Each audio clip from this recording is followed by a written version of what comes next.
Aujourd'hui, on plonge dans l'histoire de l'ombre du Ki éternel. C'est une histoire de pouvoir, de destin, mais aussi de ténèbres. Un récit qui part d'un manque, d'une absence, pour finalement révéler une puissance absolument inimaginable.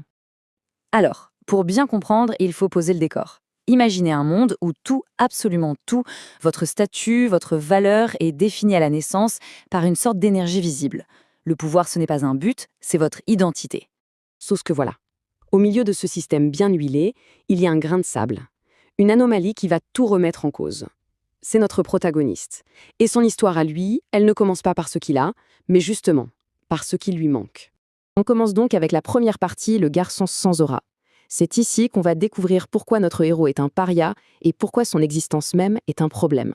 Le concept clé à comprendre, c'est l'aura de Ki. Ce n'est pas un truc abstrait, c'est vraiment une manifestation physique, visible de la force vitale. Dans le village de Kanchi, tout le monde en a une. Enfin, presque tout le monde. Et là, la fracture est évidente.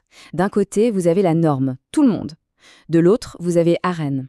Son absence d'aura, ce n'est pas juste une petite différence, c'est ce qui le définit comme un moins que rien.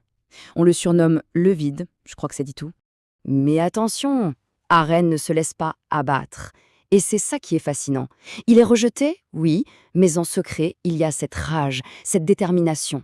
Il s'entraîne seul jusqu'à l'épuisement pour prouver qu'il vaut quelque chose, même sans ce fameux Kinwei. On passe à la deuxième partie, le pouvoir interdit. Parce que toute cette souffrance, tout cet entraînement, ce n'était qu'une préparation.